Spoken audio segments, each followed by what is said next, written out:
ನಮಸ್ಕಾರ, ನಾನು ಮನೋಹರ್ ಅಯ್ಯರ್. ಪ್ರವಾಸಗಳ ಮೂಲಕ ಯಾವ್ಯಾವ ಊರುಗಳಿಗೆ ಹೋಗ್ತೀನಿ, ಅಲ್ಲಿ ಆ ಊರುಗಳ ವೈಶಿಷ್ಟ್ಯತೆ ಏನಿದೆ ಪರಿಚಯ ಮಾಡಿಕೊಟ್ಟು ಇನ್ಸ್ಪೈರ್ ಮಾಡುವಂತ ಒಂದು ಪಾಡ್ಕಾಸ್ಟ್ ಮಾಡ್ತಾ ಇದ್ದೀನಿ.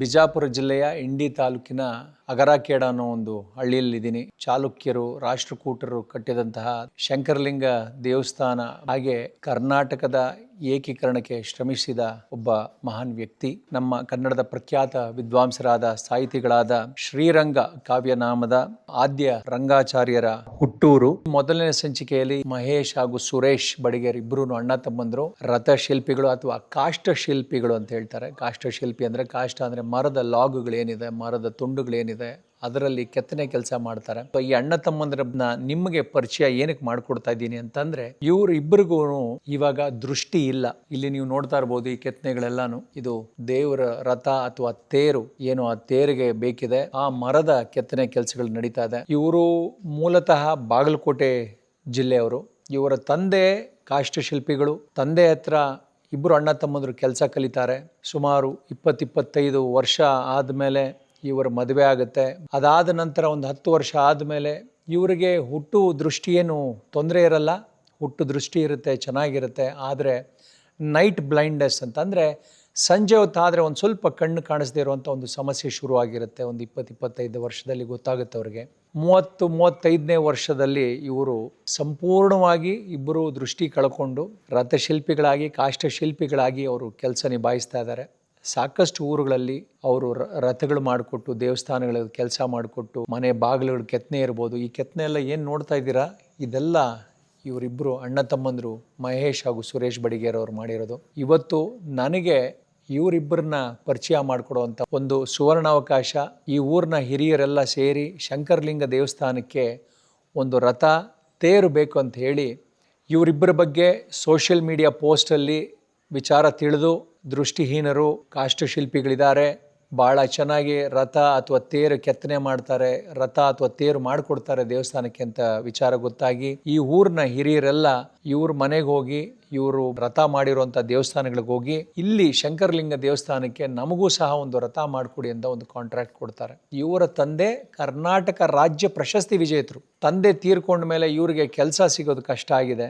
ಒಂದು ಸೋಷಿಯಲ್ ಮೀಡಿಯಾನಲ್ಲಿ ಬಂದು ಒಂದು ರಿಕ್ವೆಸ್ಟ್ ಮಾಡ್ಕೊಳ್ತಾರೆ, ನಾವು ಕಾಷ್ಟಶಿಲ್ಪಿಗಳು, ನಾವು ಮರಗೆತ್ತನೆ ಮಾಡ್ತೀವಿ, ನಾವು ದೇವಸ್ಥಾನದ ಕೆಲಸ ಮಾಡಿಕೊಡ್ತೀವಿ, ನಾವು ನಿಮ್ಮ ಮನೆ ಬಾಗಿಲುಗಳಿಗೆ ಡಿಸೈನ್ ಮಾಡಿಕೊಡ್ತೀವಿ, ಏನೇ ಮರಗೆತ್ತನೆ ಕೆಲಸ ಇದ್ರೂ ನಾವು ಮಾಡಿಕೊಡ್ತೀವಿ, ಮರ ನೀವು ತಂದು ಕೊಡಿ, ನಮಗೆ ಆ ಕೆತ್ತನೆಯ ಕೆಲಸದ ಕೂಲಿ ಮಾತ್ರ ಕೊಡಿ, ದಯವಿಟ್ಟು ನಮಗೆ ಕೆಲಸ ಕೊಡಿ ಅಂತ ಒಂದು ರಿಕ್ವೆಸ್ಟ್ ಮಾಡ್ಕೊಳ್ತಾರೆ.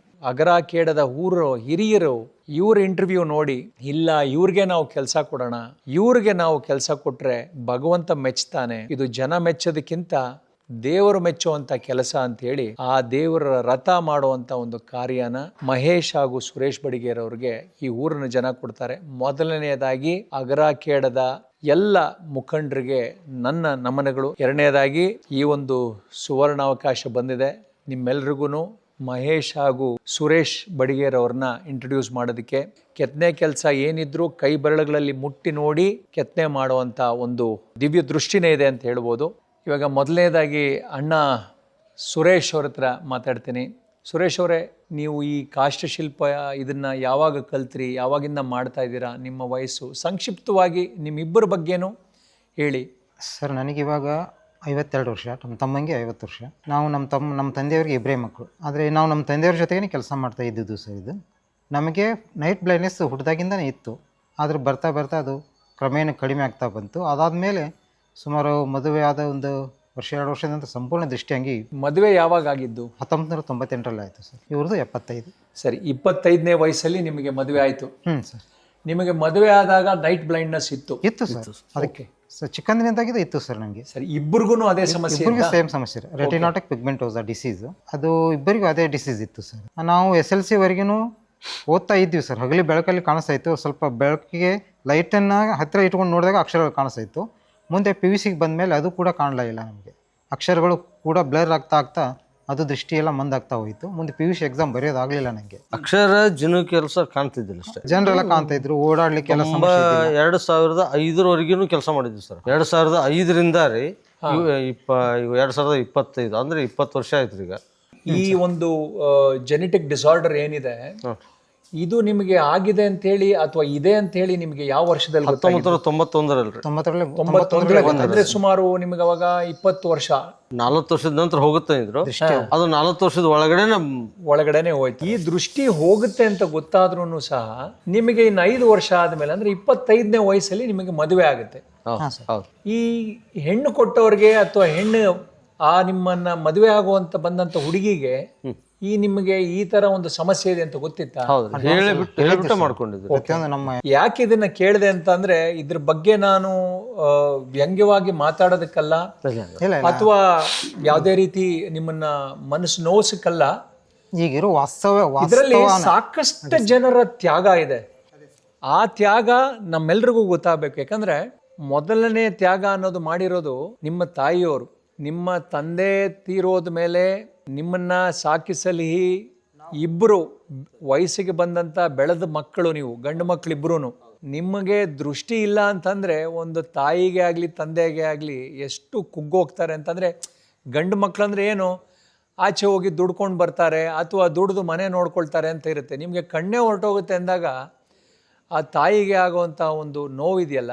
ಸೊ ನಿಮ್ಮ ತಾಯಿಯವ್ರನ್ನೂ ಮಾತಾಡಿಸ್ತೀನಿ, ಮಹೇಶ್ ಅವರು ನಿಮ್ಮ ಮಡ್ದಿದ್ದಾರೆ ಅವ್ರನ್ನೂ ಮಾತಾಡಿಸ್ತೀನಿ, ನಿಮ್ಮ ಮಕ್ಕಳನ್ನೂ ಮಾತಾಡಿಸ್ತೀನಿ. ಈ ವಿಷಯದಲ್ಲಿ ನಮ್ಮ ಅತ್ತೆಯವ್ರನ್ನೂ ಬಹಳ ಹೆಣ್ಣು ಕೊಟ್ಟ ತಾಯಿನ ಅವ್ರೇನಂದ್ರೆ ಹೆಂಗೇ ಇರ್ಲಿ, ನಾನು ಅವ್ರ ಮನಿತನ ನೋಡೀನಿ, ಅವ್ರ ಇದನ್ನ ನೋಡೀನಿ. ಏನಿಲ್ರಿ, ನಾವು ಕಲ್ಲಿಗ್ನೂರ್ ರಥ ಮಾಡ್ತಾ ಇದ್ದೀವ್ರಿ. ಕಲ್ಲಿಗ್ನೂರ್ ಹನುಮಂತ ಮಾರುತೇಶ್ವರ ರಥ ರೀ. ಅವಾಗ ಅವರು ಬಂದು ನೋಡಿದ್ರಿ. ನೋಡ್ಬಿಟ್ಟು ಇಲ್ಲ ನಮಗ ಹುಡುಗ ಮನುಷ್ಯ ಬಂದಾನ, ನಾವ್ ಮಗಳು ಕೊಡ್ತೀನಿ ಅಂದ್ರು. ನೀವಿಬ್ರು ಮದ್ವೆ ಆಗಿರೋದು ಅಕ್ಕ ತಂಗಿ? ಅಕ್ಕ ತಂಗಿ ಅಣ್ಣ ತಮ್ಮಗಾರಿ. ಇವರ ಹೆಣ್ಮಕ್ಳು ಅಂದ್ರೆ ನಮ್ಮ ವೈನಿಯವ್ರನ್ನ ಕೊಟ್ಟಿದ್ದಾರ್ರಿ. ಈ ನಮ್ಮ ಹೆಣ್ಮಕ್ಳಷ್ಟ ಇದು ಇನ್ನೂ ಕೊಟ್ಟಿದ್ದಿಲ್ಲ. ಅದಕ್ಕ ಇಲ್ಲ ಇಬ್ರು ಒಂದೇ ಕಡೆ ಕೊಟ್ರಿ ಅಂತ ಅಲ್ಲಿ ಕೊಟ್ಟಿದ್ ಕ್ಯಾನ್ಸಲ್ ಮಾಡಿ ಇಲ್ಲಿ ಕೊಟ್ರಿ. ಅದಕ್ಕೆ ಅವ್ರು ಏನಂದ್ರಿ, ಇಲ್ಲಪ್ಪ ಅದು ಏನೋ ಅಲ್ಲಿ ಇಲ್ಲ, ಅವ್ರಿಗೂ ತಲೆ ಕೆಡಿಸಿದ್ರಿ ಜನ, ಸುಮಾರು ಜನ. ಇಲ್ಲ ಕಾಣೋದಿಲ್ಲ ಅವ್ರಿಗೆ, ನಾಳೆ ಸಮಸ್ಯೆ ಆಗತ್ತ ಹಾಗೆ ಹೀಗೆ ಅಂತೇಳಿ. ನಮ್ಮ ಅತ್ತೆಯವ್ರ ಒಂದು ಮಾತಂದ್ರ, ನಾನು ಹುತ್ತಿನೊಳಗೆ ಕೈ ಇಟ್ಟಿದ್ದೀನಿ, ಅದು ಕಡಿದ್ರು ನನಗೆ ಕಡಿಲಿಕ್ಕೂ ನನಗೆ ಅದು ನೀವೇನು ತಿರುಗಿಸ್ಕೋಬೇಡ್ರಿ, ನಾನು ಕೊಟ್ಟ ತೀರ್ತೀನಿ ಅಂತ ಅವರು ಅಂದರು. ಇವರು ಎಲ್ಲರೂ ಸುದ್ದಿದ್ದವ್ರು ಮಾಡ್ಕೊಂಡ್ರಿ, ಇಂಥವ್ರು ಯಾರು ಮಾಡ್ಕೋಬೇಕಂತೇಳಿ ಇವರು ಮನಸ್ಸು ಗಟ್ಟಿ ಮಾಡಿದ್ರು. ಅದೇ ಅಂದ್ರೆ ಎಲ್ಲರೂ ನಮ್ಮ ತಾಯಿಯರು ಎಲ್ಲಿ ಕೊಡ್ತಾರಲ್ಲ ನಾನು ಮಾಡ್ಕೊತೀನಿ, ಎಲ್ಲರೂ ಚೆನ್ನಾಗಿರೋ ಮಾಡ್ಕೊಳ್ಳೋರು ಉಂಟು, ಇಂಥವ್ರು ಯಾರು ಮಾಡ್ಕೋಬೇಕು. ನಮ್ಮ ತಾಯಿಯವರು ಮಾತು ಕೊಟ್ಟಿದ್ರೆ ನಾನು ಮಾಡ್ಕೊತೀನಿ ಅಂತ ಅವರು ಕೆಲವರಿಗೆ ವಾಪಸ್ ಹೇಳಿದ್ದಾರೆ. ಎಷ್ಟು ರಥಗಳು ಮಾಡಿದ್ದಾರೆ 20 ವರ್ಷದಲ್ಲಿ? ಸುಮಾರು ರಥಗಳಾಗಿವೆ ಸರ್. ಅಪ್ಪರ ಜೊತೆಗೆ ಇದ್ದಾಗ ಅವ್ರು ತೀರೋಗಿಂದ ಇದು 2ನೇ ರಥ ರೀ ನಮ್ಮ ಕೈ ಮೇಲೆ. ಅಂದ್ರೆ 2017 ವರ್ಷದಿಂದ ನೀವು 2ನೇ ರಥ ಮಾಡ್ತಾ ಇದ್ದೀರಾ. ಅದು ಫಸ್ಟ್ ಬಂದು ಯಾಕೆಂದ್ರೆ ಇವಾಗ ನೀವು ನಿಮ್ಮ ಮಕ್ಕಳು ನಿಮಗೆ ಸಹಾಯ ಮಾಡ್ತಾ ಇದ್ದಾರೆ. ಇವ್ರಿಗೆ ಅಣ್ಣರಿಗೆ 2 ಗಂಡು ಮಕ್ಕಳು, ಒಬ್ಬ ಹೆಣ್ಮಗಳು. 3 ಜನ. ಹ್ಞೂ, ನಮಗೆ ಒಬ್ಬಕ್ಕೆ ಮಗಳು, ಒಬ್ಬನೇ ಮಗ. ಓಕೆ, ಅಂದ್ರೆ ಇವಾಗ 2 ಗಂಡು ಮಕ್ಕಳು ಈ ಕೆಲ್ಸಕ್ಕೆ ಬಂದಿದ್ದಾರೆ. ಅಂದ್ರೆ ನಿಮ್ಮ ಮಗ, ಒಬ್ಬ ಮಗ, ಅಣ್ಣ ಮಗ, ತಮ್ಮ ಮಗ, ಇಬ್ರು ಒಬ್ಬೊಬ್ಬರ ಮಕ್ಕಳು ಈ ಕೆಲ್ಸಕ್ಕೆ ಬಂದಿದ್ದಾರೆ. ಆದ್ರೆ ನಿಮಗೆ ದೃಷ್ಟಿ ಹೋದಾಗ ಅವರು ಬಹುಶಃ ಮಕ್ಕಳು ಚಿಕ್ಕ ಮಕ್ಕಳು. ಅಂದ್ರೆ ನೀವು ನಿಮ್ಮ ತಂದೆ ತೀರೋದ ಮೇಲೆ ನೀವು ಕೆಲಸ ಮಾಡ್ತಾನೆ ಇದ್ರಿ. ಯಾವ ರೀತಿ ನಿಮಗೆ ಇದು ಕೆತ್ತನೆ ಕೆಲಸ ಮಾಡೋದಕ್ಕಾಗುತ್ತೆ? ಇವಾಗ ನಾನು 7ನೇ ಕ್ಲಾಸ್ ಓದೋ ಮುಂದೆ ರೀ ನಮ್ಮ ತಂದೆಯವ್ರ ಜೊತೆ ನಾನು ಸಹಾಯಕ್ಕಾಗಿ ನಿಂತಿದ್ದೀನಿ ರೀ. ಇವತ್ತು ಕೆಲಸಗಾರ ಇಲ್ಲ ಅಂದ ತಕ್ಷಣ ನಾನು ಬಾರೋ ಇಲ್ಲಿ ಜಗ್ ಬಾರೋ, ಕಡಿ ಬಾರೋ ಇದ್ರು ಅಂತಿದ್ರು. ಆ ರೀತಿ ನಮ್ಮ ಕೆಲಸ ಇವ್ರು ಅಣ್ಣಾರಂತೂ ಹಾಸ್ಟೆಲ್ಗೆ ಇಟ್ಟಿದ್ರಿ. ಇವ್ರು 8, 9, 10 ಹೊರಗಡೆ ಮಾಡ್ಕೊಂಡ್ರಿ. ಅವ್ರ ಜೊತೆನೇ ನಾನು ಅಪ್ಪಾಜಿ ಜೊತೆ ಇದ್ದೆ. ಎಲ್ಲ ರೀತಿ ಕೆಲಸಕ್ಕೆ ಇದು ಮಾಡಿದ್ರು ಬಿಡ್ರಿ. ಆಮೇಲೆ ಅವರೇ ಸ್ವತಃ ಮೂರ್ತಿ ಮಾಡಿಬಿಟ್ಟು, ತಮ್ಮ ಇದು ಹೆಂಗೈತೆ ನೋಡು ಅಂತ ನಾನು ಮುಂದೆ ಕೊಡ್ತಿದ್ರಿ. ನನಗೆ ಇನ್ನೂರಾಗ ಏನೂ ಗೊತ್ತಿಲ್ಲ, ಜೀರೋರೇ ನಾನು. ಅಂಥವ್ರಾಗ ಇದು ನೋಡಿ ಏನಾಗೈತೆ ನೋಡು ಅಂತಿದ್ರು. ಅದೇನೋ ಅದ್ರ ಮುಂದೆ ಕೂತ್ರೆ ಅವಾಗ ಹೇಳ್ತಿರ್ತೀರಿ, ಅದು ಇಲ್ಲಿ ಹಿಂಗಾಗೈತಿ, ಇಲ್ಲಿ ಹಿಂಗಾಯ್ತು ನೋಡ್ರಿ ಅಂತ ಜಸ್ಟ್ ಇದು ಸಜೆಷನ್ ಕೊಡ್ತಿದ್ದೀವಿ ರೀ. ಅದೇ ರೀತಿ ನಮ್ಮ ತಾಯಿಯವರು ಸಹ, ಅವ್ರ ತಂದೆಯವರು, ನಮ್ಮ ತಾಯಿಯವ್ರ ತಂದೆಯವರು ಅಜ್ಜ ಕಲಾವಿದರು ರೀ ಅವರು. ಕಾಷ್ಟ ಶಿಲ್ಪ ಮತ್ತು ಶಿಲ್ಪ ರೀ ಕಲ್ಲಿನೊಳಗೂ ಮಾಡ್ತಿದ್ರು ಮತ್ತು ಕಾಷ್ಟದಲ್ಲಿ ಎರಡೂ ಮಾಡ್ತೀರಿ ನಮ್ಮ ಅಜ್ಜ. ನಮ್ಮ ಅಜ್ಜ ರೀ ಹೆಣ್ಣಜ್ಜ ಕಲ್ಲು ಕೆತ್ತನೆ ಮರಗೆತ್ತನೆ ಎರಡೂ ಮಾಡ್ತಿದ್ದಾರೆ ನಮ್ಮ ಅಜ್ಜಾರು. ಮತ್ತು ಸಹಿತ ನಮ್ಮ ತಾಯಿಯವ್ರನ್ನ ಕರೆದು ಕೇರ್ ಅವರು ಅದೇ ಜಜ್ಮೆಂಟ್ ಕೊಡೋರು, ನಾನು ಅದನ್ನ ಕೊಡೋ. ಅವ್ರು ನಮ್ಮ ತಂದೆಯವರು ಅವ್ರಿಲ್ಲ ನಾನು ಕೇಳ್ತಿದ್ರು, ನಾ ಇಲ್ದಾಗ ಅವ್ರನ್ನ ಕೇಳ್ತಿದ್ರಿ ಅವರು. ಅಂದ್ರೆ ಇಬ್ಬರದು ಒಂದೇ ಐತಿ ಅಭಿಪ್ರಾಯ ಏನೈತಿ ಅಂತ ಚೆಕ್ ಮಾಡ್ತಿದ್ರು. ಅವಾಗಿಂದ ಅದ್ರ ಬಗ್ಗೆ ಇದು ಬಂತದು ಜ್ಞಾನ ಬಂತ್ರಿ. ಅದು ಹಿಂಗೆ ಅವಾಗ ಮುಟ್ಟಿ ನೋಡ್ಬೇಕು, ಅವಾಗ ಕಣ್ಣಿದ್ದಾಗ ಇದು ಅವಾಗ ಸರ್. ಇವಾಗಾದ್ರೂ ತಾವಾರು ಒಂದು ಪರೀಕ್ಷೆ ಮಾಡ್ಬೋದು, ಕಣ್ಣು ಮುಚ್ಚಿ ಹಿಂಗೆ ಸೂಕ್ಷ್ಮ ಇಲ್ಲಿ ಅಬ್ಸರ್ವ್ ಮಾಡ್ಕೊಂಡ್ಬಿಟ್ರೆ ನಿಮ್ಗೆ ಅದು ಏನು ಅನ್ನೋದು ಗೊತ್ತಾಗುತ್ತೆ. ಅಬ್ಸರ್ವ್ ಮಾಡಿದ್ರೆ ಗೊತ್ತಾಗುತ್ತೆ ಅದು. ನಿಮ್ಗೆ ಗೊತ್ತಾ ಆ ರೀತಿ ಅವಾಗಾದ್ರೂ ನಾವು ಕಣ್ಣು ಮುಚ್ಚಿ ಸ್ವಲ್ಪ ಇದು ಮಾಡ್ತಿದ್ದೇವೆ. ನಾನು ಯಾವ್ದಾದ್ರು ಒಂದು ಪೀಸ್ ತಗೊಳ್ತೀನಿ ಇವಾಗ, ನೀವು ಇದನ್ನ ಮುಟ್ಟಿ ಹೇಳಿ ಏನು ಅಂತ. ಇದು ಕಾಳಿಕಾಪಟ್ಟಿ ಸರ್. ಕಾಳಿಕಾಪಟ್ಟಿ ಹಾಂ ಸರ್. ಇದು ಈ ರೀತಿ ಕೊಡುತ್ತೆ ಸರ್. ಇದು ಹಿಂಗೆ ರಥದಲ್ಲಿ ಈ ರೀತಿ ಕೊಡುತ್ತೆ. ದಯವಿಟ್ಟು ತಪ್ಪು ತಿಳ್ಕೊಂಬೇಡಿ, ನಿಮ್ಮನ್ನ ಪರೀಕ್ಷೆ ಮಾಡಕ್ಕೆ ಇದು ಮಾಡ್ತಿಲ್ಲ. ಇಲ್ಲ ನನ್ನ ಕುತೂಹಲ, ಯಾಕಂದ್ರೆ ನೀವು ಕೈಯಲ್ಲಿ ಮುಟ್ಟಿ ನೋಡಿ ಹೇಳ್ತಾ ಇದ್ದೀರಾ. ಎಲ್ಲಿ ಸರ್ ಇದು? ಎಲೆ, ದೊಡ್ಡ ಎಲೆ ಇದು, ಪಕ್ಕದ ಎಲೆ. ಇದು ಲೀಬಳ್ಳಿ ಅಂತ ಬರುತ್ತೆ ಹಿಂಗ. ಇದು ಲಾಕ್ ಆಗಿದೆ ಇದು ಹಿಂಗ. 3 ಎಲೆ ಸರ್. ಇದು ಇದೇ ಸಿಸ್ಟಮ್. ಇದಕ್ಕೆ ಕಾಳಿಕಾಪಟ್ಟಿ ಅಂತೀವಿ ನೋಡಿ. ಇದನ್ನ ಎಲೆ ಅಂತ ತೋರ್ಸಿದ್ರು, ಇದು ಲಾಕ್ ಅಂತ ತೋರ್ಸಿದ್ರು, ಇದು ಪಟ್ಟಿ ಹೇಳಿದ್ರು, ಎರಡು ಲಾಕ್ ಆಗಿದೆ ಅಂತ ಹೇಳಿದ್ರು, ಇದು ಲಾಕ್ ತೋರ್ಸಿದ್ರು, ಇದು ಒಂದು ಎಲೆ ಅಂತ ತೋರ್ಸಿದ್ರು, ಇದನ್ನ ಕಾಳಿಕಾಪಟ್ಟಿ ಅಂತ ಹೇಳಿದ್ರು. ರಥದ ಯಾವ ಭಾಗದಲ್ಲಿ ಇದು ಬರುತ್ತೆ? ಎದೆ ಕೆಳಗಡೆ ಬರುತ್ತೆ ಸರ್. ಇದು ಎರಡನೇ ಎದೆ ಕೆಳಗಡೆ ಬರ್ತಾರೆ. ಈ ರೀತಿ ಕೊಡುತ್ತೆ ಸರ್. ಇದು ಸುರೇಶ್ ಅವರು ಇದು ಏನು ಅಂತ? ಮೂಲೆಗೆ ಬರ್ತದೆ ಸರ್. ಇದು ಒಂದನೇ ಪೈಲ, ಎರಡನೇ ಪೈಲ ಅಂತ ಬರ್ತದೆ ಸರ್. ಎರಡನೇ ಪೈಲಕ್ಕೆ ಹಿಂಗೆ ಈ ರೀತಿ ನಾವು ಇದು ಸೇರಿಸ್ಬಿಡ್ತೀವಿ ಸರ್. ಇದೆಲ್ಲ ಪೂರ್ತಿ ಭಾಗ ಒಳಗಡೆ ಹೋಗ್ಬಿಡುತ್ತೆ ಸರ್. ಇದು ಇದೇನಿದೆಯಲ್ಲ ಇದಿಷ್ಟು ಮಾತ್ರ ಕಾಣಿಸುತ್ತೆ. ಎರಡು ಕಾರ್ನರಿಗೆ ಕೊಡುತ್ತೆ. ಇದಿಷ್ಟು ಮಾತ್ರ ಕಾಣುತ್ತೆ. ಇದು ಇದಿಷ್ಟೇ ಪೂರ್ತಿ ಮುಖ ಮಾತ್ರ ಕಾಣುತ್ತೆ ರೀ. ಆನಂತರ ಇಲ್ಲಿಂದ ಏನಿದೆಲ್ಲ ಎರಡನೇ ಪೈಲದ ಇದೆ, ಮತ್ತೆ ಇಲ್ಲಿ ಡಿಸೈನ್ ಇರುತ್ತೆ. ಆನಂತರ ಮೂರ್ತಿ ಇರುತ್ತೆ ಸೆಂಟ್ರಲ್ಲಿ. ಈ ಕಡೆ ಒಂದು ಆನೆ ಬರ್ತೀರಿ, ಹಿಂಗೆ ಮೂಲೆಗೆ ಬರ್ತೀರಿ. ಎಷ್ಟು ಆನೆ? 8 ಬರ್ತೀರಿ. ಇವನ್ನ 4 ಹೆಣ್ಣಾನೆ 4 ಗಂಡಾನೆ ಮಾಡಿರ್ತಾರೆ. ಇದು ಕೋರೆ ಇದ್ದಿದ್ದೆಲ್ಲ ಗಂಡಾನೆ, ಕೋರೆ ಇಲ್ಲದ ಹೆಣ್ಣಾನೆ. ಇಲ್ಲಿ ಫ್ಲವರ್ ಹಿಡ್ಕೊಂಡಂಗೆ ಫ್ಲವರ್ ಹಿಡ್ಕೊಂಡದು ದೇವತೆಗಳಿಗೆ ಹೋಗ್ತಾ ಇದೆ.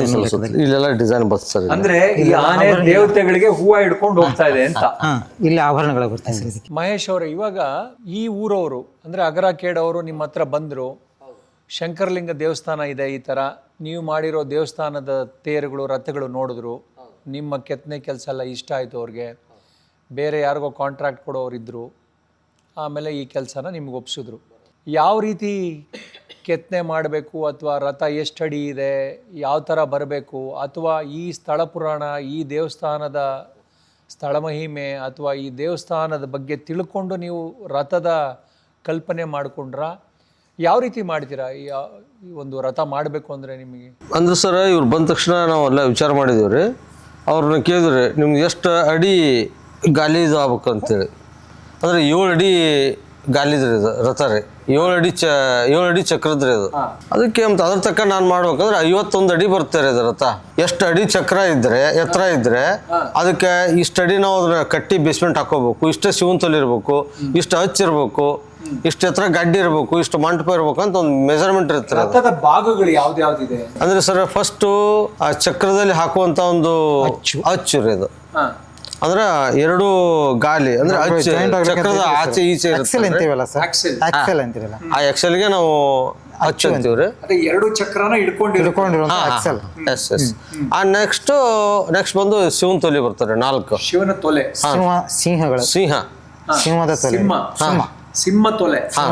ಸಿಂಹ ತೊಲೆ ಅಂದ್ರೆ ಅಲ್ಲಿ ಏನ್ ಮಾಡ್ತೀವ್ರಿ, ಆನೆ ಮತ್ತು ಸಿಂಹನ ಅದರಲ್ಲಿ ಚಿತ್ರಿಸಲಾಗುತ್ತೈತ್ರಿ, ಕೆತ್ತನೆ ಮಾಡ್ತೀವ್ರಿ.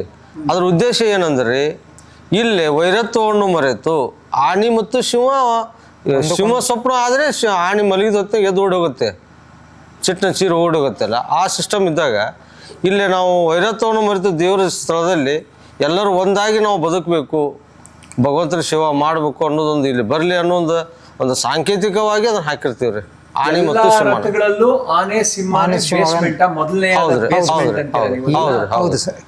ಇವಾಗ ಏನ್ ಮಾಡ್ತಾರೆ, ಕೆಲವೊಬ್ರಿ ಸಿಂಹದ ಬಾಯಲ್ಲಿ ಗೊನಿ ಕೊಡ್ತಾರ್ರಿ, ಏನೋ ಒಂದು ಡಿಸೈನ್ ಮಾಡಿ ಹಾಕ್ತಾರ್ರಿ. ಕೆಲವೊಬ್ರು ಏನ್ ಮಾಡ್ತಾರೆ, ನಂದಿ ಕೊಡ್ತಾರೆ, ನಂದಿ ಕೊಡಿಸ್ತಾರೆ, ಸಿಂಹದ ಬಗ್ಗೆ ಕ್ಯಾನ್ಸಲ್ ಮಾಡ್ರಿ. ಆಮೇಲೆ ಕೆಲವೊಂದ್ ಕಡೆ ಆಣಿ ಹಾಕ್ತಾರ್ರಿ.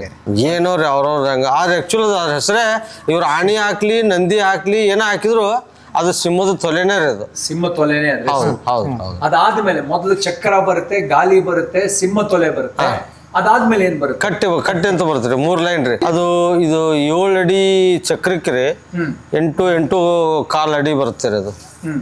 ಅದ್ರ ಮೇಲೆ ಬೇಸ್ಮೆಂಟ್ ಬರ್ತದೆ. ಇದು ಹೈಟ್ ಇರ್ತಲ್ರಿ, ಇದು ಪೂರ್ತಿ ಹೈಟ್ ಮೇಲೆ ಅಡ್ಡ ಹಾಕೋದು ಚೌಕ್ ಸ್ಕ್ವೇರ್ ಬರ್ತದೆ. ಮೊದಲನೇದಾಗಿ ಚಕ್ರ, ಸಿಂಹತೊಲೆ ಮೇಲೆ ಸ್ಥಳ ಕಟ್ಟಿ ಪದಕದ ಕಟ್ಟಿ ಅಲ್ಲಿರೋದು ಸರಪಳಿ ಕಟ್ಟಿರೋದು.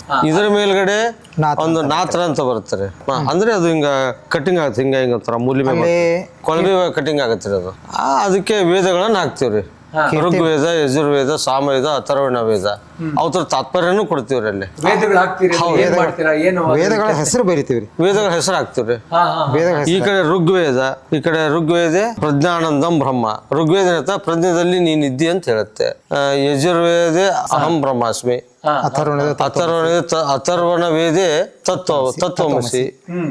ಅಥರ್ವಣ ವೇದ ಹೇಳ್ತೀರಿ ತತ್ವ ತೋಮ್ ಅಸಿ. ತತ್ವದೊಳಗೆ ನೀನಿದ್ದಿ ಅಂತ ಹೇಳ್ತೀರಿ ಅದು ಅಥರ್ವಣ ವೇದ. ಆ ವೇದಗಳು ಮತ್ತು ವೇದಗಳ ತಾತ್ಪರ್ಯ ಬರೀತೀರಿ ಅದಕ್ಕೆ. ಅಷ್ಟೇ ಅಲ್ಲ, 4 ವೇದಗಳದ್ದು ತಾತ್ಪರ್ಯ ಆಮೇಲೆ ಯಾವ ದಿಕ್ಕಿಗೆ ವೇದಗಳು ಇರುತ್ತೆ. ಆದ್ರೆ ಇದು ಪೂರ್ವ ದಿಕ್ಕಿಗೆ ಯಾವ ವೇದ ಬಂತು, ಪಶ್ಚಿಮಕ್ಕೆ ಯಾವ್ದು ಬಂತು, ಉತ್ತರಕ್ಕೆ ಯಾವ್ದು ಬಂತು, ದಕ್ಷಿಣಕ್ಕೆ ಯಾವ್ದು ಬಂತು, ಅದೇ ದಿಕ್ಕನ್ನೇ ರಥ ಯಾವ ಒಂದು ಭಾಗದ ಯಾವ ರೀತಿ ಇವರು ಉತ್ಸವ ಮಾಡ್ತಾರೋ ಅದೇ ಒಂದು ಬೇಸ್ಮೆಂಟ್ ಮೇಲೆ ಅವ್ರು ಫಿಟ್ಟಿಂಗ್ ಮಾಡ್ಕೊಂತಾರೆ. ಇಲ್ಲಿ ಯಾವ್ದೋ ಒಂದು ಕೆತ್ತನೆ ಮೇಲೆ ನೋಡ್ತಾ ಇದೀನಿ, ಈಶಾನ್ಯ ದೇವ ಅಂತ ಇದೆ. ಅದು ಇವರು ಅಷ್ಟದಿಕ್ಪಾಲಕರಲ್ಲಿ ಯಾವ ದೇವ್ರ ಕೆತ್ತನೆ ಮಾಡಿದೀರಾ ಇಲ್ಲಿ? ಈಶಾನ್ಯ ದೇವ ಅಂದ್ರೆ ಪರಮಾತ್ಮ ದೇವ, ಈಶ್ವರ. ನೋಡಿ ಇಲ್ಲಿ ಕಾಣ್ತಾ ಇದೆ ಈಶಾನ್ಯ ದೇವ ಅಂತ ಬರ್ದಿದ್ದಾರೆ. ಇಲ್ಲಿ ಈಶ್ವರನ ಕೆತ್ತನೆ ಆಗಿದೆ. ಅಂದ್ರೆ ಅಷ್ಟದಿಕ್ಪಾಲಕರಲ್ಲಿ ಅವರು ಒಬ್ರು. ಅವರು ಈಶಾನ್ಯ ಮೂಲೆಗೆ ಅವರು ರಕ್ಷಣಾ ಮಾಡುವಂತ ದೇವತೆ ಅಲ್ಲಿ ಕೊಡ್ತಾ ಇದ್ರಿ. ಇವಾಗ ನಾವು ರಥ ಉತ್ತರಕ್ಕೆ ಎಳಿತದೆ ಅಂತಂದಾಗ ಉತ್ತರಾಭಿಮುಖವನ್ನ ನಾವು ಅಲ್ಲಿ ಎಳೆಯುವಾಗ ಅದಕ್ಕೆ ಏನದಲ್ಲ ಅಲ್ಲಿ ಉತ್ತರ ಮುಖಕ್ಕೆ ಯಾವ ವೇದ ಬರುತ್ತೆ ಅನ್ನೋದನ್ನ ಆ ಪಟ್ಟಿ ಅಲ್ಲಿ ಹಾಕೊಂತೀವ್ರಿ. ಆಮೇಲೆ ಉತ್ತರಕ್ಕೆ ಯಾವ ದೇವತೆಗಳು ಬರ್ತಾರೆ ಅಷ್ಟದಿಕ್ಪಾಲಕರಲ್ಲಿ ಅಂದಾಗ ಇಂದ್ರ ಪೂರ್ವಕ್ಕೆ ಬರ್ತಾನ. ಇದು ಈ ವೇದಗಳ ಪಟ್ಟಿ ಆದ್ಮೇಲೆ ಏನ್ ಬರುತ್ತೆ ಅದ್ರ ಮೇಲೆ? ವೇದಗಳ ಪಟ್ಟಿ ಮೇಲೆ 1ನೇ ಪೈಲ ಅಂತ ಬರ್ತಾರೆ. ಇಲ್ಲೇ ಐತ್ರಿ ಸರ್, ಅದು ಇಲ್ಲೇ ಬಾಪ ಇಲ್ಲೇ. ಇದು ಕಂಡೆ ಸರ್, ಕಂಡೆ ಅಂದ್ರೆ ಈ ಮೋಟ್ ಇದೆಯಲ್ಲ ಸರ್, ಇದೇನಿದೆಯಲ್ಲ ಸರ್, ಇದ್ರಲ್ಲಿ ಕಟ್ ಮಾಡಿ ಒಳಗೆ ಸಿಗುತ್ತೆ ಅದು. ಇದನ್ನ ಫಿಟ್ಟಿಂಗ್ ಮಾಡ್ಕೊಂತೀರ ರಥದಲ್ರಿ, ಈ ರೀತಿ ಬರುತ್ತೆ ಅದು. ಇದ್ರ ಕೆಳಗಡೆ ಹಾರ್ಕೆ ಶಿವ ಅಂತ ಬರುತ್ತೆ. ಸಿಂಹ ಜಗದಿದ್ರಿ ಇದಕ್ಕೆ ಸಪೋರ್ಟ್ ರೀ.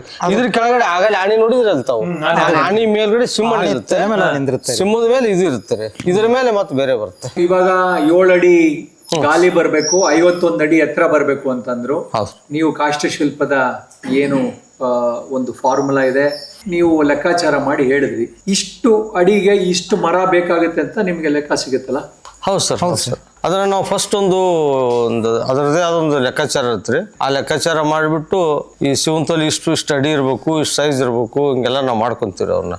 ಅದಕ್ಕೆಲ್ಲ ಕಟ್ ಮಾಡಿ ಎಲ್ಲ ಅದನ್ನ ಸೈಜ್ ವಾರ್ ತೊಗೊಂಡ್ರೆ ಒಂದು 1200ರಿಂದ 1200ರಿಂದ ಹಿಡಿದು 1500ವರೆಗೂ ಮರ ಬೇಕಾಗತ್ತೆ ರೀ, ಗನ್ ಫುಟ್. ಪ್ರತಿದಿನ ಇದ್ರ ಮೇಲೆ ಕೆಲಸ ಮಾಡಬೇಕಾಗತ್ತಾ ಅಥವಾ ಯಾವ ರೀತಿ? ಅಂದ್ರೆ ಇವಾಗ ನೀವು ಕುಟುಂಬದವ್ರು, ನಿಮ್ಮ ಮಕ್ಕಳು ಎಲ್ಲ ಕೆಲಸ ಮಾಡ್ತಾರೆ? ಹೌದು ಸರ್, ಹೌದು ಸರ್.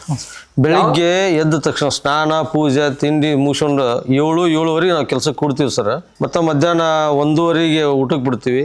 ಮತ್ತೆ 2-2:15 ಕೆಲಸ ಪ್ರಾರಂಭ ಮಾಡಿದ್ರೆ ರಾತ್ರಿ 7-7:30ವರೆಗೂ 8 ಮಟನ ಕೆಲಸ ಮಾಡ್ತೀವಿ ರೀ.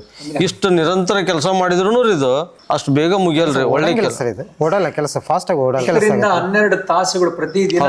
ಹೌದ್ರಿ, ಹೌದ್ರಿ. ಶನಿವಾರ ಭಾನುವಾರ ಏನಿಲ್ಲ ರೀ, ಓನ್ಲಿ ಅಮಾವಾಸ್ಯೆ ಮಾತ್ರ ರೀ, ಅಮಾವಾಸ್ಯೆಗೆ ಮಾತ್ರ ರಜೆ. ಮಹೇಶ್ ಹಾಗೂ ಸುರೇಶ್ ಬಡಿಗೇರ್ ಅವರ ತಾಯಿ ಪ್ರಮೀಳಾ ಅವರು ನಮ್ಮ ಜೊತೆ ಇದ್ದಾರೆ. ಹಾಗೆ ಮಹೇಶ್ ಅವರ ಮಡದಿ, ಅವರ ಹೆಂಡತಿ ರಾಜೇಶ್ವರಿ ಅವರು ನಮ್ಮ ಜೊತೆ ಇದ್ದಾರೆ. ಇಬ್ಬರಿಗೂ ನನ್ನ ಸಾಷ್ಟಾಂಗ ನಮಸ್ಕಾರಗಳು. ನಿಮ್ಮ ಮಕ್ಕಳ ಬಾಲ್ಯ ಹೆಂಗಿತ್ತು? ಅವರು ಕಣ್ಣು ಕಳ್ಕೊಳ್ತಾರೆ ಅಂತ ಆದಾಗ ನಿಮಗೆ ಆದಂತ ನೋವು, ತಾಯಿಗೆ ಎಲ್ಲಾ ರೀತಿಯ ಕಷ್ಟ ಸಹಿಸ್ಕೊಳ್ಳೋ ಒಂದು ಶಕ್ತಿ ಭಗವಂತ ಕೊಡ್ತಾನೆ. ಕಷ್ಟ ಅನುಭವಿಸಿವ್ರಿ, ಸಾಕೋಬೇಕು ಕೂಡ ಆಗೈತ್ರಿ. ಮತ್ತು ಅನಿವಾರ್ಯ ಈಗ ಹೊಂದ್ಕೊಂಡಿವಿ. ಕೈ ಬಿಟ್ಟಿವ್ರಿ, ನೊಂದು ಸಾಕು ಕೈ ಬಿಟ್ಟಿವ್ರಿ. ನಮ್ಮ ಮನೆಯವರು ಆಗಿಂದ ಪೂರ್ತಿ ಕೈ ಬಿಟ್ಟಿವಿ ನೋಡ್ರಿ. ಅವ್ರಿದ್ದಾಗ ಇನ್ನೂ ಒಂದು ಸ್ವಲ್ಪ ಅಷ್ಟು ಅನಿಸ್ತಿದ್ದಿಲ್ಲ ರೀ. ಈಗ ಅವ್ರ ಸತ್ತಿನಂತೂ ತೀರಿ ಕಷ್ಟ ಆತ್ರಿ. ಅವ್ರಿದ್ದಾಗ ಅದು ತೋರ್ ಕೊಟ್ಟಿದ್ದಿಲ್ಲ ರೀ, ಎಲ್ಲಾದರೂ ಅವ್ರು ಕರ್ಕೊಂಡು ಹೋಗೋರಿ. ಅದು ಒಟ್ಟಾಗ ಗೊತ್ತಿದ್ದಿಲ್ಲ. ಅವ್ರ ಸತ್ತಿಂದ ಅವ್ರು ಪೂರ್ತಿ ಕಣ್ಣು ಹೋಲ್ದ ಅವ್ರ ಸತ್ತಿಂದ. ಮದುವೆ ಆಗ್ಬೇಕಾಗಿರೋ ಹುಡುಗ ಕಣ್ಣು ದೃಷ್ಟಿ ಹೋಗುತ್ತೆ ಅಂತ ಅಂದ್ರೂ ಮದುವೆ ಆಗ್ತೀನಿ ಅಂತ ಮುಂದೆ ಬಂದ್ರಿ ನೀವು ಅಕ್ಕ ತಂಗಿರಿಬ್ರು. ಆಯ್ತು, ನಾನು ಪರವಾಗಿಲ್ಲ ಇವ್ರನ್ನ ಮದುವೆ ಆಗ್ತೀನಿ ಅಂತ ಯಾವ ರೀತಿ ನೀವು ಧೈರ್ಯ ಮಾಡಿದ್ರಿ? 4ರಿಂದ 5ನೇ ಕ್ಲಾಸ್ ಸ್ಕೂಲ್ಗೆ ಹೋಗಿದ್ದೀನಿ ರೀ ನಾನು. ಭಾಳ ಅಂದ್ರೆ ತಿಳುವಳಿಕೆ 6ನೇ ಕ್ಲಾಸಿಗೆ ಇತ್ತು. ನಮ್ಮೂರಲ್ಲಿ ಪುರಾಣ ಆತಿತ್ತು ರೀ. ಪುಟ್ಟರಾಜ ಗವಾಯಿಗಳು ಕಣ್ ಕಾಣಿಸ್ತಿದ್ದಿಲ್ಲ ಅವ್ರಿಗೆ. ಅಲ್ಲೇ ಹಾರ್ಮೋನಿಯಂ ಬಾರ್ಸಕ್ಕೆ ಬರ್ತಿದ್ರು. ನಿಮ್ಮಂಥವ್ರು ಒಬ್ರು ಹಿಡ್ಕೊಂಡು ಅವ್ರನ್ನ ಹೋಗ್ತಿದ್ರಿ. ನಾನು ಅವ್ರನ್ನ ಭಾಳ ದೃಷ್ಟಿ ಕೊಟ್ಟು ನೋಡಿದ್ನಿ ರೀ ನಾನು. ನಿನಗೂ ಅಂಥವನ್ನೇ ಗಂಡ ಸಿಗ್ಬೇಕು ನೋಡು ಅಂತಂದ್ರು ಅವರು. ನಾನು ಭಾಳ ಪ್ರೀತಿಲೇ ನಾ ಮಾಡ್ಕೊತೀನಿ, ಖುಷಿ ಐತಿ, ನಾ ಮಾಡ್ಕೊತೀನಿ ಅಂತಾರೆ ಸಿಕ್ಕರು ಮಾಡ್ಕೊತೀನಿ ಅಂದೆ. 7ನೇ ಕ್ಲಾಸಿಗೆ ನನಗೆ ಮದುವೆ ಆಯಿತು. ಇವ್ರನ್ನ ಮದುವೆ ಮಾಡ್ಕೊಂಡೆ. ನಾನು ಕಾಣಾಗಿಲ್ಲ ಅಂದ್ರೂ ನಾನು ಇಷ್ಟಪಟ್ಟು ಮದುವೆ ಮಾಡ್ಕೊಂಡೆ. ಅಕ್ಕ ತಂಗಿ ಅಣ್ಣ ತಮ್ಗೆ ಕೊಟ್ಟು ಮದುವೆ ಮಾಡೋಣ ಅಂತಂದು ನಮ್ಮ ಅಣ್ಣ ತಮ್ಮ 4 ಜನ ರೀ ನಮ್ಮ ಅಣ್ಣ ತಮ್ಮಗಳು ಕೊಟ್ಟು ಮದುವೆ ಮಾಡಿದರು. ಕಣ್ ಕಾಣ್ದವ್ರನ್ನ ಹೆಂಗೆ ಮಾಡ್ಕೊತೀರಿ ನೀವು, ಯಾಕೆ ಮಾಡ್ಕೊತೀರಿ, ನಾಳೆ ತ್ರಾಸ ಆಕೈತಿ ನಿಮ್ಗೆ, ಈಗ ಏನು ಅನ್ಸಂಗಿಲ್ಲ, ನಾಳೆ ಭಾಳ ತ್ರಾಸ ಆಕೈತಿ, ಬೇಡ ಅಲ್ಲೇನ್ರಿ ಅಂತ ಭಾಳ ಮಂದಿ ಹೇಳಿದರು. ಇಲ್ಲ ನಾವು ಮಾಡ್ಕೋದ್ರೆ ಅವ್ರನ್ನೇ ಮಾಡ್ಕೊತೀವಿ ಅಂತ ನಾವು ಕಾರ್ಯಕ್ರಮಕ್ಕೆ ಬಂದಿದ್ದೀರಾ. ನಿಮ್ಮಿಬ್ಬರಿಗೂ ನನ್ನ ನಮಸ್ಕಾರಗಳು. ನಿಮ್ಮ ಅಕ್ಕನಿಗೂ ನನ್ನ ನಮಸ್ಕಾರಗಳಮ್ಮ. ನಿಮಗೆ ಎಷ್ಟು ನಾನು ವಂದಿಸಿದ್ರು ಸಾಲದು. ಸಾಕಷ್ಟು ಸಮಾಜಕ್ಕೆ ನೀವು ಮಾದರಿಯಾಗಿದ್ದೀರಾ, ಸ್ಫೂರ್ತಿಯಾಗಿದ್ದೀರಾ. ಈ ಕಾರ್ಯಕ್ರಮಕ್ಕೆ ನನಗೆ ಅವಕಾಶ ಕೊಟ್ಟಂಥ ನಿಮ್ಮಿಬ್ಬರಿಗೂ ಹಾಗೂ ನಿಮ್ಮ ಕುಟುಂಬದವರಿಗೂ ಎಲ್ಲ ಗ್ರಾಮಸ್ಥರಿಗೂ ನನ್ನ ನಮಸ್ಕಾರಗಳು. ಭಗವಂತ ನಿಮಗೆ, ನಿಮ್ಮ ಕುಟುಂಬಕ್ಕೆ, ಈ ಗ್ರಾಮಸ್ಥರಿಗೆಲ್ರಿಗೂ ಆಯುಷ್ ಆರೋಗ್ಯ ಅಷ್ಟೈಶ್ವರ್ಯ ಕೊಟ್ಟು ಕಾಪಾಡಲಿ. ಆ ಶಂಕರಲಿಂಗ ಸ್ವಾಮಿ ಈ ರಥದ ಕೆಲಸ ಏನು ಹಿಡಿದಿದ್ದೀರಾ ಸುಗಮವಾಗಿ ನಡೀಲಿ ಅಂಥೇಳಿ ನಾನು ನಿಮಗೆಲ್ಲರಿಗೂ ಕೋರ್ತಾ, ನನಗೆ ಈ ಒಂದು ಸುವರ್ಣಾವಕಾಶ ಒದಗಿಸಿಕೊಟ್ಟು ಮತ್ತು ನನ್ನ ಚಾನಲ್ನ ಪಾಡ್ಕಾಸ್ಟ್ನ ಮೊದಲನೆಯ ಸಂಚಿಕೆಯಲ್ಲಿ ನಿಮ್ಮದೇ ಪ್ರೋಗ್ರಾಮ್ ಮಾಡಬೇಕು ಅಂತ ಅಂದ್ಕೊಂಡಿದ್ದನ್ನು ಈಡೇರಿಸ್ಕೊಟ್ಟಿದ್ದೆ ನಿಮ್ಮಿಬ್ಬರಿಗೂ ನನ್ನ ನಮಸ್ಕಾರಗಳು. ಈ ಒಂದು ದೃಷ್ಟಿಹೀನತೆ ಅಥವಾ ಅಂಗವಿಕಲತೆ ಆ ವ್ಯಕ್ತಿಗೆ ಇರುವಂಥ ಅಂಗವಿಕಲತೆ ಅಥವಾ ದೃಷ್ಟಿಹೀನತೆ ಅಲ್ಲ, ಇದು ಸಮಾಜಕ್ಕೆ ಇರುವಂಥ ಒಂದು ಅಂಗವಿಕಲತೆ ಅಂತ. ಇಂಥ ಒಂದು ಪ್ರತಿಭೆಗಳಿಗೆ ನಾವು ಪ್ರೋತ್ಸಾಹಿಸದೇ ಇರುವಂಥ ಒಂದು ಸಮಾಜನೇ ಅಂಗವಿಕಲ ಸಮಾಜ ಅಂತ ನನ್ನ ಪ್ರಕಾರ. ಯಾವ ಥರ ಅದನ್ನೆಲ್ಲ ಮಾರ್ಕಿಂಗ್ ಮಾಡಿಕೊಂಡು ಕೆತ್ತನೆ ಕೆಲಸ ಮಾಡ್ತಾರೆ. ಇಬ್ಬರು ಅಣ್ಣ ತಮ್ಮಂದರು ಯಾವ್ಯಾವ ಟೂಲ್ಸ್ ಬೇಕು ಅಂಥೇಳಿ ಅವರವರೇ ಎಕ್ಸ್ಚೇಂಜ್ ಮಾಡ್ಕೊಳ್ತಾರೆ. ಇಲ್ಲಿ ಅವ್ರ ಮಕ್ಕಳು, ಅವ್ರ ಸ್ಟಾಫ್, ಮಿಕ್ಕಿದವರೆಲ್ಲ ನೋಡಿ ಇಲ್ಲೆಲ್ಲ ಕೆತ್ತನೆ ಕೆಲಸ ಮಾಡ್ತಾರೆ. ಎಲ್ಲ ಒಟ್ಟಿಗೆ ಕೂತ್ಕೊಂಡು ಕೆಲಸ ಮಾಡ್ತಾರೆ.